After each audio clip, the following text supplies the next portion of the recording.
Hey guys, welcome to the Boom Conference 2022. Specifically, the session on what you need to know for your website this year, 2022 and beyond. Guys, I wish we could all be in person again this year, but we haven't had the best luck with that for these last couple sessions. So I'm really hoping next year that changes and we all get to be back in there together. I'm really going to miss the conversations and the ability to discuss the things we're going to talk about. So we'll just have to let this suffice for this digital format in a pre-recorded session, but because I hope you get just as much out of this as you would as if we were there in person.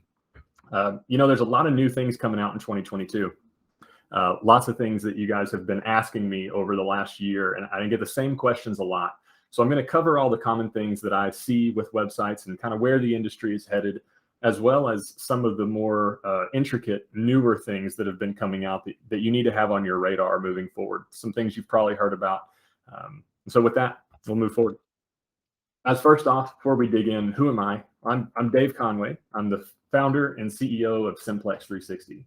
And primarily, guys, me and my team, we just focus on websites and digital traffic to those websites. Anything revolving getting the prospect to find your site all the way through closing them as a lead that you can continue to sell and market to over time. That's our playground. That's where we like to play. As far as my background, I was in the Navy. I spent my entire enlistment as part of the National Security Agency out in Hawaii. I was an operations manager out there doing data analysis, information operations, and intelligence analysis. That's all big fancy ways to say that I really like to dig into data and understand why people make decisions that they make. Outside of work, guys, I'm a big video game nerd, a competitive tennis player, and a lover of bourbon and tacos, as you can tell. Aside from that, I love spending as much time as I can with my family. I've got 2 young kids. Take as many vacations as we can. So that's pretty much all I have time for. So with that, guys, let's dig in and talk a little bit about what we're going to talk about today. Okay. First off, we're going to address the basics because in 2022, there are some non-negotiables that you should already have handled. So we're not going to spend too much time there. We're going to touch on them and just so that you can kind of check them off to make sure that you've got the basics in order. Next, we're going to assess your customer journey and the role that your site plays in it. I think that'll be eye-opening for some of you as well, kind of a new way to look at your site as a marketing tool instead of just a brochure, okay? Then we're going to talk about accessibility. If you guys haven't heard about ADA and how it relates to websites yet, this is coming. And it's something that our industry is going to have to face. And you as a marketer or a business owner that owns a website need to be aware of this. So that's probably the biggest topic that we're going to discuss today, as it's the most impactful in terms of liability. And it's something most people aren't familiar with. And you guys have been asking me a ton of questions about it. So I gave it a whole section in here. We're going to address that a little bit. Then we're going to talk a little bit about website visibility and getting found online. The great thing is that there are so many people that are jumping on the digital train. It's good, but it also creates a little bit of saturation. Whereas you could be the first person in the market a long time ago to start attacking digital and to run Google ads and SEO, and it was easy to get up there. Now everybody's learning it, and it's going to take more to stand out from the pack than it did even 5 years ago. So we're going to talk a little bit about the things that you can do specifically to make a difference in your market with your site related to your visibility above your competitors, okay? Then finally, we're going to talk about the real purpose of your website, and specifically the biggest mistake that I see most companies make with their digital presence when we're working with them. So anyway, with that, we will dig right in. First off, the website basics. Guys, these were the non-negotiables that you should have by now, okay? First one was an SSL. That's where your website starts with HTTPS. Chrome is making some changes. Browsers are really pushing for having an SSL on your site. So guys, if you go to your website, it says unsecured up top, HTTP and no S. That's something we can take care of immediately. You should have that by now, okay? A responsive design, that's where when you resize your screen, all the content falls into place and shifts. If you go to your website right now and you drag the top and you make it small and content gets cut off and you can't see everything and it doesn't look good on every device, you're going to get penalized by Google on that. Your customers are not going to have a good experience on your website. That's something we should definitely have handled by now, okay? Then multiple contact methods and CTAs. This is one that I think we could all learn from and add to, okay? We had a client earlier this year they were a title company. They wanted us to figure out how we could improve the conversions on their website, because they had tons of traffic. I mean, they were getting like, I think it was 2,500 visits a month, which is, pretty solid amount of traffic, but they were not getting conversions. Well, when we dug in, one of the first things we noticed on the conversion audit was there were no calls to action, which means they weren't telling people how to reach out, call now, order now, fill out this form. There was none of that. And worse, their contact page didn't have an order form. Just by adding an order form, we were able to, flood them with leads through the website. They had the traffic. They were making a compelling argument, but they weren't telling people how to reach out to them and take that next step. Suddenly, they realized their website was generating leads and everybody was just calling their office. We installed a contact form for that. They're getting 20, 30 leads a week almost immediately just from adding that. So those little small things can have a really big impact. Then if you're on WordPress, you need to be doing biweekly updates and maintenance at minimum. Hacks and viruses are coming out right now at record speed. Most of us are on WordPress. I think it powers like 60 or 70% of the internet at this point, if not more. You need to be having, an internal team member or a company that has a care plan, taking care of your site for you, running all the security updates every 2 weeks, keeping all your themes and updates up to date. Those things are really non-negotiable. So if you have a WordPress site, stay on that. Bo Digital has a great product on that, by the way, if you need some help taking care of your site. All right.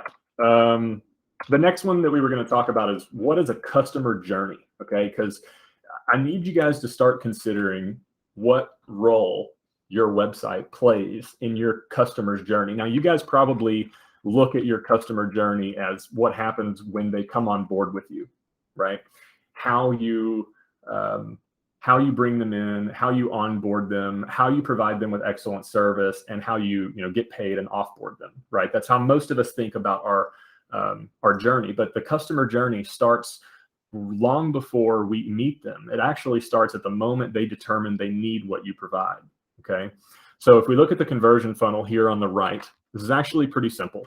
Customers start at the top with exposure, which is where they start looking for something. So search engines, social media, blog posts, promotions, they see your ad, they start looking for you on Google, whatever it is. Okay, that's the exposure phase. Then they move into discovery, which is where they go to learn more. So when they find you or hear about you, they go to your website, they see your presentations, they maybe they see you at a conference or whatever it is, and they begin learning about you. That's the discovery phase. Then they move into consideration, which is they determine if you're the right fit compared to your competitors. And finally, if you do that, they convert. Okay, now the reason why we're bringing up this conversion funnel is because I want you to start looking at your website as a conversion tool. Okay, it plays a role in this customer journey, and you need to know where your website plays into your specific funnel that you're running for your business. Okay, now there's a question that I have here up top. It says, do you rely on your website to bring in fresh leads that have never heard of you, or do you make the majority of your connections offline? So that means basically, do you need your website to close cold traffic and bring you a bunch of new leads constantly, or is your marketing plan more of the go pound the streets, pound the phones, make connections offline, go to events, networking groups, all those kinds of things, and then your website just kind of backs you up for those people? You need to understand how you're getting the majority of your clients now, and that's going to determine what type of site that you need. Okay, because if you're making the majority of your connections offline and all of these people are just going to your website to learn more, then really all you need is a basic style brochure site, something that backs up what they already know, presents you in the best light, recaps your services, and then tells them how to reach out and take the next step, right? But if you're wanting your website to be a conversion machine, meaning that you want people to find you on Google, get sold on your product or service, learn about your brand before they ever reach out to you, so that way that when they do reach out, they're ready to buy, money in hand. That's a different site entirely, okay? Because cold leads, cold people that have never met you through another group and just learned about you on Google, they need more nurturing. They need more follow-up. So, consider a sales funnel. for those. Like that's your, you have a lead magnet where they come to a site and they download something that follows up with an automated email campaign. We know that it takes cold traffic between 7 to 12 touch points on average, 8 to 10 is what I think I have on the slide, in order to make a sale. So that first time they hear about you, that's 1. They go to your website, 2. If they leave, we're missing like 5 to 6 at least touch points. So by capturing that traffic into a lead magnet, following up with them in an email campaign, we can get points 4, 5, 6. You continue to market to those people with remarketing, then that's awesome. Obviously, that's a large scale website with a marketing campaign. If you focus more on that warm traffic, where you go make connections offline and you just need the site to back you up, you can get away with something much smaller that's a brochure site that just supports you when you need it. Okay, so those are 2 different things, and you need to understand which one you need to fill your sales team with new leads and to keep yourselves booked. Okay, a lot of people start with that brochure style site and then build it out over time into more of a marketing focused machine. But you need to understand what the purpose of yours is specifically. All right, guys, the next one here, ADA, accessibility. This is going to be a rather boring topic, and I am so sorry for flooding you guys with a wall of text on the screen. But it's extremely important, and I have to be thorough, and you guys need to hear this one, okay? So you guys know the ADA, the Americans with Disabilities Act. They control all kinds of things, especially if you have a brick and mortar store. You know their rules. You have to be wheelchair accessible, all the way down to the rules of the parking lot, how the building works, all those rules on ADA that we've dealt with forever, right? That's because those places are a location of public accommodation. That's the rule, place of public accommodation. Well, they're saying that websites, since they're now so ingrained into society, are places of public accommodation. And that's still being heavily debated, okay? But still, accessibility is being recommended across almost every major industry. All the big brands are already getting ahead of this to avoid lawsuits. And we are seeing lawsuits pop up left and right for accessibility, which is why we've been getting so many questions about it, and rightfully so. So the result of all these ADA lawsuits prompted the government to agree on WCAG, which is, you can Google it, WCAG 2.0. It's basically a set of guidelines that attempt to standardize what website accessibility really means. Okay, so I've got to know whether or not you need a fully accessible website is largely dependent upon your industry and your unique situation. I have to start out by saying we're not attorneys. This is not legal advice. This is just my experience as a leader in this industry, trying to let you guys know kind of what's going up and what's coming down the pipe. But you need to have a conversation with your legal teams about this specifically. Okay, the example here is Wells Fargo, and we saw just in January they're mandating all of their vendors now be compliant with WCAG 2.0 AA at a minimum. So this is just going to keep on coming. More and more of these big players are going to start mandating this for their vendors, and I think it's something we're all going to have to deal with in the next couple of years. So what does that mean? What is compliance? Well, people use screen readers, right? If they're blind or have vision problems, they use screen readers, which basically attempt to read your site from start to finish. Well, without custom work, most websites don't work out of the box with screen readers. It takes some special programming and skill to go through and make sure all of those things line up as they should. Colors and contrast, right? If you have a white text up against an off-white background, it makes it hard to read. You can fail it for contrast issues. If you have a video, the video has to have subtitles. If you have animations, they have to be stoppable with a click.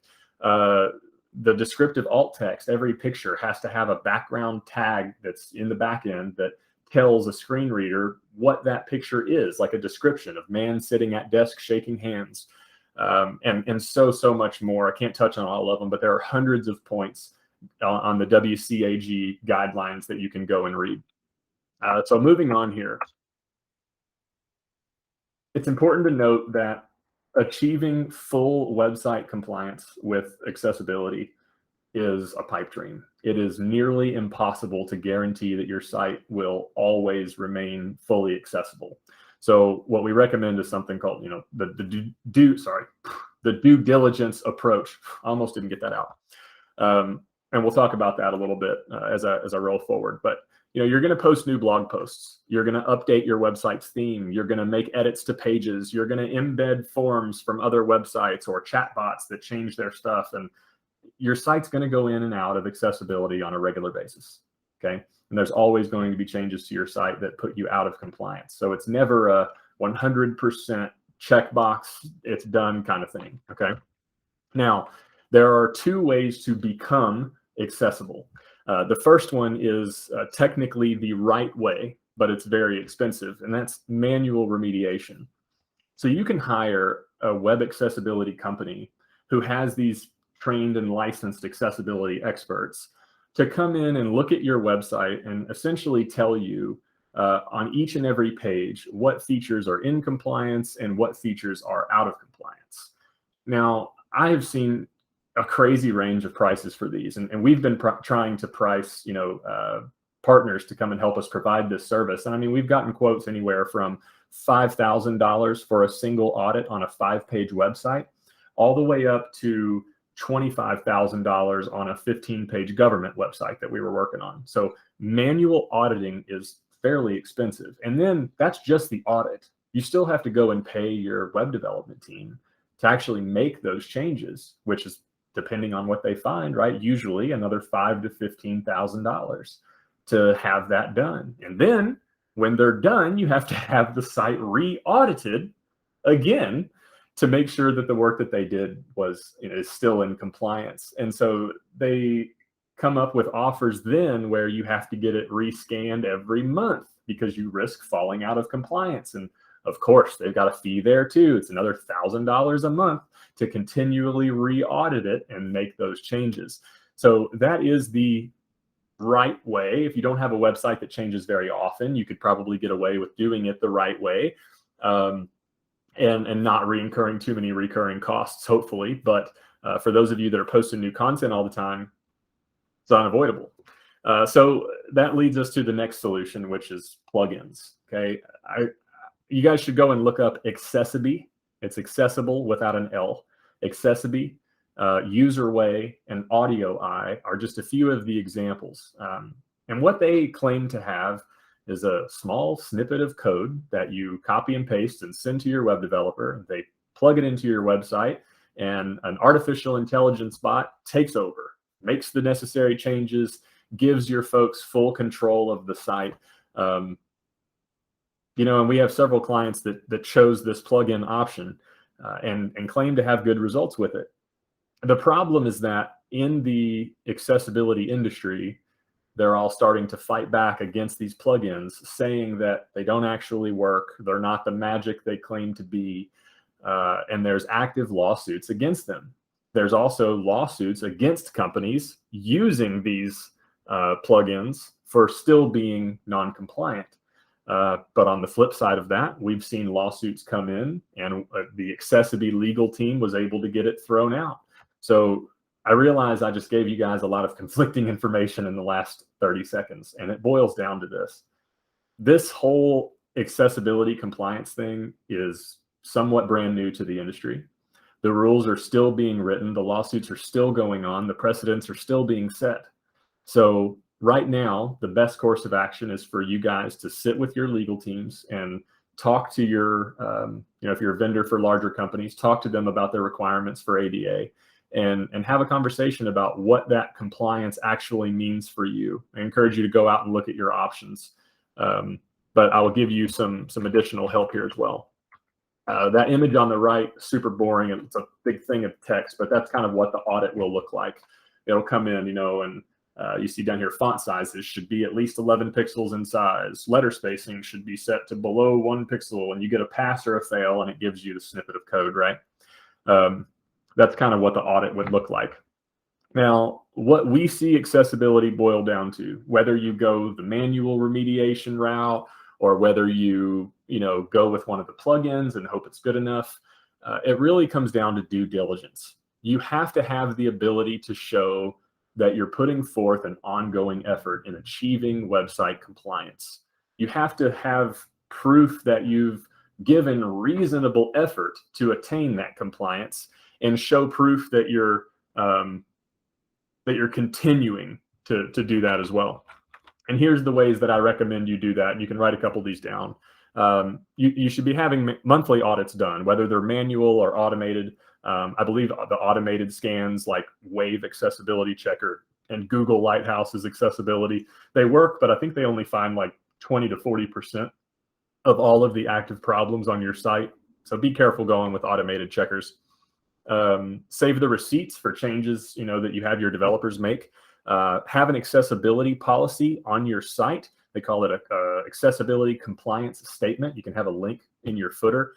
Basically, just telling people the steps you've taken, whatever it is. We've installed an accessibility plugin, or we commit to manual audits every so often, or whatever your game plan is, detail it to your people and have a form at the bottom that says, but if you're still having accessibility issues with our site, we understand and we want to take care of that for you. Please fill out this form and we'll respond within 48 hours or whatever you guys want to do there. Then I would recommend establishing some sort of a committee, or if you're a smaller company, assigning one individual that is responsible for understanding the laws in your industry and the liability that you could face, and review those accessibility issue reports and the submissions on your website if you get any, and make sure that they're handled timely and log them all into a folder. Okay, with that in place, what we've seen happen, and again, this is not legal advice, but what we've seen happen is that a company gets a letter, they get sued, they go to their, this particular person had a license with Accessibility, that company, and Accessibility's legal team gave them litigation support and was able to present evidence that the website on that date had this plugin installed, which offered the end user these set of tools that would allow them to navigate the website as they deem fit. And I've seen that lawsuit get thrown out before because the customer also had proof. Hey, we've been running manual audits, or we've been running automated audits every month. We've got a change log. We've made these 40 changes to the website in the last 6 months. We've worked hard to obtain accessibility. And the judge says that's due diligence and tosses it out. But again, there's active lawsuits that could prove otherwise just in the next couple months against Accessibility right now. So with all that said, if I haven't said it enough, this isn't legal advice. Please go talk to your attorneys about this. But I just wanted you guys to be aware of what this is and what it means, and to get you started with the options that you have. If you want to talk any more about this, I've spent a lot of time on this, and I don't mind to just get together and talk shop. I know this one is really scary. And it should be. There's a lot of legal cases going around that could have a big impact on our industry and a lot of others. So let me know if you guys have any other questions on this or want some more information. All right, website visibility and getting found online. The reality is that companies everywhere are realizing that digital is the future, but the problem is that they're realizing it all at one time. And I mentioned that at the beginning, but that's creating a saturated market where it's no longer as easy as it once was to rank on Google and to get noticed online. It used to be build it and they will come. You could set up a site and get it ranked in a couple weeks, and it was just like gangbusters. It doesn't work like that anymore. We know now that 97% of consumers use the internet to find a local business or a local service, local product, whatever it is they're looking for. That's no brainer, right? Everybody's on the internet these days. But 91% of those 97% of people buy from businesses they find on page one. 6% of people even bother looking past page one at all. So if you go to your city and you type in, your main keyword, plumbing in Corridon or whatever it is, not on page one, you might as well be invisible.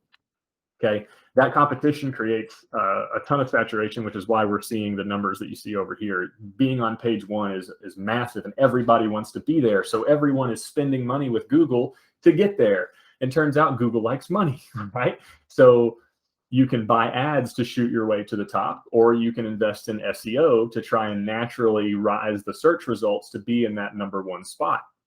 And we recommend attacking both right now, guys. Mainly, little pro tip here, what we've been doing is running an ad campaign in a certain geographic area to test what keywords people are typing in online to find you, to find what your most profitable keywords are going to be. And then starting an SEO campaign with those same keywords to try to rank naturally. Because then over 6 months or so, you can climb to page one in the organic search, the natural Google search, And once you're there, you can shut off ads, and then you get all that traffic for free anyway, which is definitely kind of the strategy that we're taking. So again, start with ads, find your most profitable keywords, and then launch an SEO campaign going after those most profitable keywords. That way you can shut off ads down the road. Super important. Okay, figure out the target area that you guys want to rank for. You need to figure out if you're servicing nationwide or a specific region or just a specific city. And the keywords for those are going to be different every time. In one zip code, it might be, the hottest keyword for something might be mattresses near me. But in the next zip code over, the hottest one is bedding near me, or beds near me. You get the point, right? It's every keyword is dependent upon the geographic area that you're in, just because of cultural differences and the way that people type things in differently in different areas. So you can uncover that with good SEO research to find the hot keywords in your area, and then to figure out where it is that you're targeting. Okay. Okay. I think, last piece there. You don't have to start from scratch to figure out what your best keywords are. You don't have to just throw money at the wall. You can do competitor research, and a good marketing company can go in and pull this data for you. Now, we have a tool that we can pull up live in front of you that will show you all of the keywords of your competitors, show you where their leads are coming from, show you how much money they're investing every month in Google AdWords, show you copies of their ads that they're running and how long they've been running them, so you can identify which ones are the best. And then you're free to do what you want with that information to cut into their lead flow and take some of those customers for yourself. And that's how the game is played. So all that research is out there. You just need to figure out a way to access it. And that's what a good SEO or marketing company can do for you, to kind of shortcut your effort there and make sure that you're investing your dollars into the right place. Okay. All right. Won't spend much time here. I just wanted you guys to see some of this. There's 3 primary pillars of SEO. Keeping it super simple. Here's what you guys need to know. What are backlinks? Okay, that's your off-page pieces. Backlinks are basically referrals from Google. Referrals for Google. So Google doesn't know who your website is, right? But let's say that I own CNN. Well, Google knows who CNN is, but they don't know who you are. But if I, as CNN, post your press release on my site, Google says, wow, this other site that CNN posted must be a big player if they're on CNN. That's a backlink. So you can purchase backlinks. You can have, you can do guest posts where you write articles for other companies and they publish your content with a backlink to your site. You can get your press releases posted on news websites through syndication, or you can get contextual links that you can purchase on high authority websites to get backlinks back to you. That's the quickest way to increase your reputation. Again, that's something a good SEO company can get for you. Next is making sure that all of your on-page stuff is well taken care of. Guys, content is king. So your website needs to have solid content written for your people that helps them and answers their most prominent questions. So for that, we recommend making sure that all of your website pages are optimized for the keywords that you're targeting that we talked about earlier. And go ahead and release 2 to 3 new blog articles a month, every month, targeting different questions and keywords for your audience that they're interested in.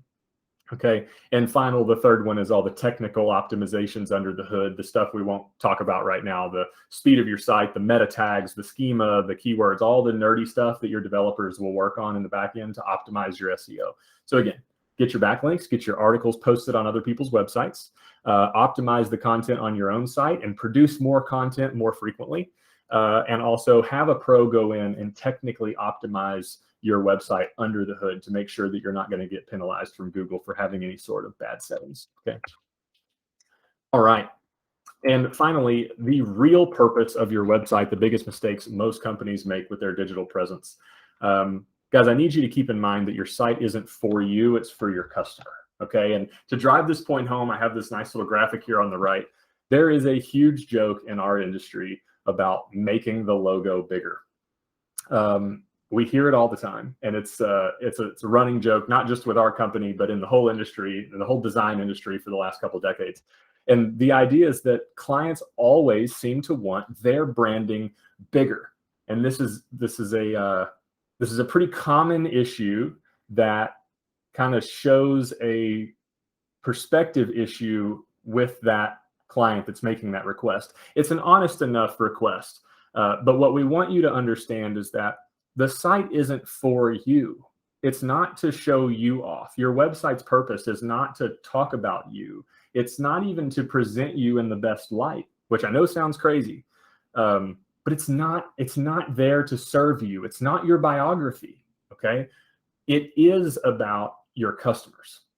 The website should be about them and their pain points, okay? Their desires. What specifically are they struggling with on a daily basis that you can help them with, okay? So, and I love this last bullet down here at the bottom.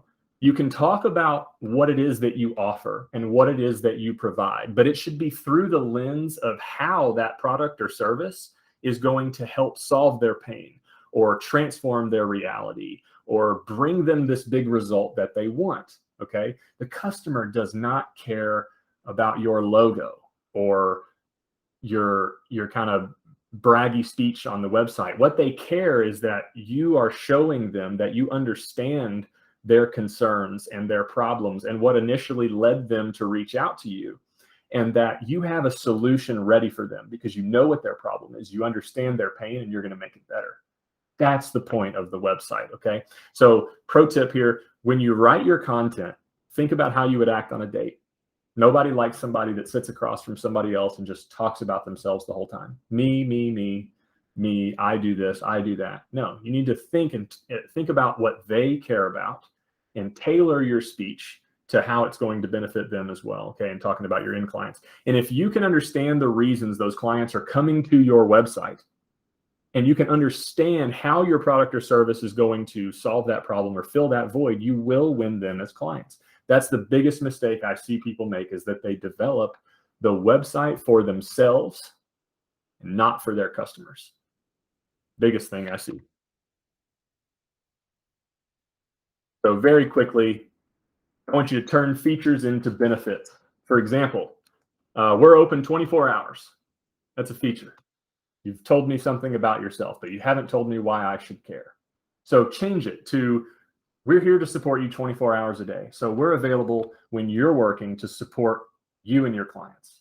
You've told me why I should care about the fact that you're open 24 hours. Do that with everything on your site. Take a feature of your business and transform it into a benefit. Follow the proven strategy for a sales page. Sort of problem, agitation, solution, social proof, call to action. So that is the where you start with the problem that the customer's facing up top. You agitate that problem by talking about, yeah, doesn't it suck when this happens? Give them the solution, how you're going to make it better. Show them social proof from someone else that's been there and done that. That's a testimonial. Okay. And then a call to action, a CTA. If you want that result that this person got to alleviate this pain that you're having, here's what to do next. Fill out this form, download this thing, call this number, whatever it might be. Okay. And lastly, in your language, you want to talk to them directly, to segment out the client types if you can and create unique experiences for each one. Placer Title did a really great job of this, where I'm going to brag on them a little bit. They had a fantastic idea over there to segment out their website based on user type, okay? So the first thing that you do when you go to their homepage, they ask you, I am a what? Real estate agent, lender, homeowner, or future customer. And this is awesome because right off the bat, they want to identify who you are so that they can talk to you in a different way, okay? So if we click real estate agent, you'll see that everything on this page is dedicated to what a real estate agent cares about, right? When you trust Placer Title with your buyers and sellers, real estate agents can feel confident that we'll treat your clients with care and respect. They know what their client wants and they're speaking to them directly. And you can bet that they're going to speak a different way to the lender or to a future customer or a homeowner or whoever it might be. They're using tailored language to reach that individual. And that's awesome. And that's why they were definitely deserving of that Alta 2021 Webby Award that they received for that site. Awesome. Also, we want you to invest in the right imagery to match the emotion that your customers, that you want them to feel. There's some really cool research being done right now behind just how you can increase the sales and conversion rate on your website by changing the pictures to something that mentally connects with them. Specifically, we were selling life insurance. And we ran split tests where we changed the images on the pages. So first we tested it with just happy seniors at a table signing documents. That converted on a very consistent level. And then we changed all the pictures and split tested the page with grandparents playing with their grandkids, along with the content about how they need to support their family. And conversion rates jumped by over 30%, because simply making that mental connection with their grandkids and those that they're going to leave behind reinforced that life insurance isn't for them, it's for their families. And so making that emotional appeal made that page more profitable, because they were more willing to take the necessary steps to make sure that their loved ones were protected just through the power of images. Okay. And all right, moving on there. Last one. Remember, the website designer can build you a pretty website, but a marketing company can come in and develop a tool that's going to continue. It's going to continually close leads for you over the long run. So keep in mind the differentiation there in what you're buying. Not all sites are created equal. So if you want a site that's going to convert visitors into new leads, into paying customers, it's usually worth it to consult a marketing web team rather than just a web designer. Invest in strategic content writing. Yeah, good content can do that for you. If you hire a good writer, they can come in and take your features and turn them into benefits. That's one of the main things they focus on. So a good writer is worth their weight in gold. Hey guys, thank you. I think I went a little over my time. I'm so sorry, Wayne. You know how I get excited about this stuff. So to recap, guys, the basics: you should have an SSL. Your design should be responsive. You should have lots of contact methods. Take care of your WordPress updates, please. We talked a little bit about the customer journey, about understanding how your website plays into your specific marketing strategy, and to make sure that you make the right decisions to make sure that your website is supporting your folks, depending on where you need the support from your site based on how you market to your customers and where your leads come from right now. We talked about the ADA at length. Again, I'm so sorry to bore you with that information, but I hope you come away a little bit more empowered than before about what's happening in our industry with ADA, at least enough to be armed and dangerous. Okay. We talked a little bit about getting found online with good SEO research. Talked about making sure you get your backlinks, post quality content, and making sure that your site is technically optimized. And we talked about the real purpose of your site, about how it's not for you, it's for your customer. And I think that's the most important one on here. If I can leave you with one thing, it's that, guys, your marketing isn't a biography. It's not meant to inform customers about who you are. It's meant to convince them that you're the best choice to solve their pain. Guys, thanks for being on here with me today and for allowing me to talk to you and share these things that are new in our industry. As always, if you want to chat, I'm around and always willing to discuss these kinds of things. If you can't tell, I love this stuff a lot, so you'll never hurt my feelings if you want to talk shop or touch base with anything that I said here to get more information. And with that, I will let you guys go. Have a great rest of the conference and have a fantastic day. See you guys.